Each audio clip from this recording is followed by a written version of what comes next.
My name is Molly Johnson, and here's my submission for Lab 1, the Tape Lab.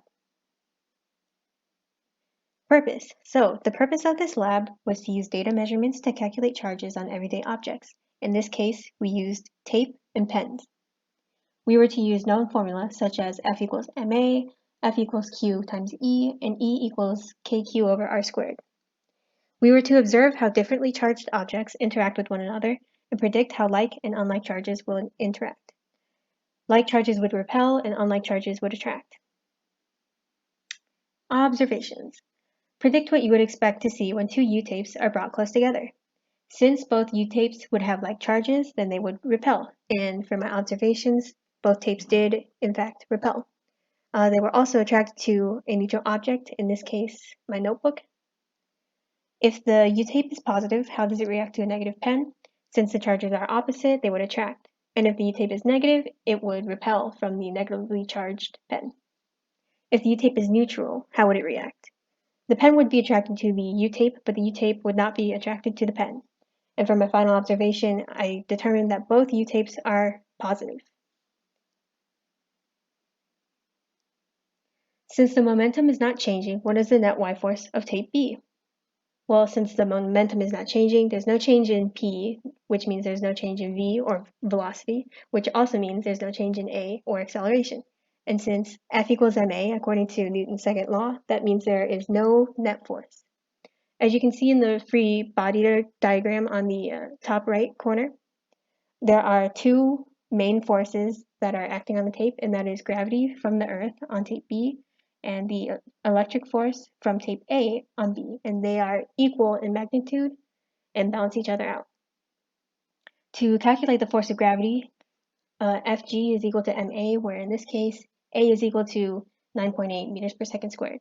So we needed to find the mass of the tape. And as you can see in my data collection, I measured the tape to be 20 centimeters, which is 0.2 meters. I calculated the mass using 1 gram per meter of tape. So that was 0.0002 kilograms. And then calculated the force of gravity on the tape using F equals ma.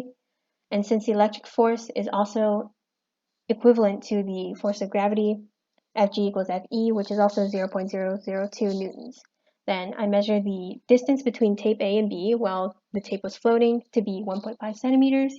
And to calculate the electric charge of the tape, I used the equation F equals QE. And as you can see, my math is all here with the units to get that the electrical charge of the tape is 7.1 times 10 to the negative 9 coulombs. And then I also calculated the electric field, which wasn't asked for, but just for fun.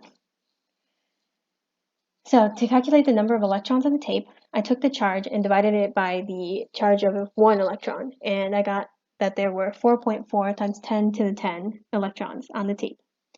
The area of the tape is just the length times the width, which was about 0.0038 meters squared, and then the area of an atom, assuming that it is a perfect square, is 1 times 10 to the negative 20th meter squared.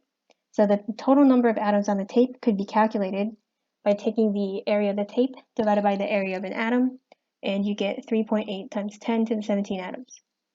In this case, there was a deficiency. When you calculate the ratio of number of electrons to number of atoms, you get a very, very small number. So it was a 1.16 times 10 to the negative 7 ratio. And this makes sense because the tapes are positively charged, so they have less electrons. So in this lab, we assumed that there was no air resistance, or the other forces were negligible, that there was uniform charge distribution on the both tapes, and the tapes were point charges, so we didn't have to calculate each individual atom charge. And we also assumed that the tapes had the same charge since they were prepared in the same way. If the electrons and protons switch signs, the like charges would still repel and unlike charges would still attract. But in this case, the tape would be negatively charged and there would be an electron excess instead of deficiency. And it was important to handle the charged tapes as little as possible because prolonged contact means that there's more electron transfer between your hands and the tape, and we wanted to reduce the amount of electron transfer to keep our data as accurate as possible. And this is a microscript code and then the final result here. And that's the end of my lab video.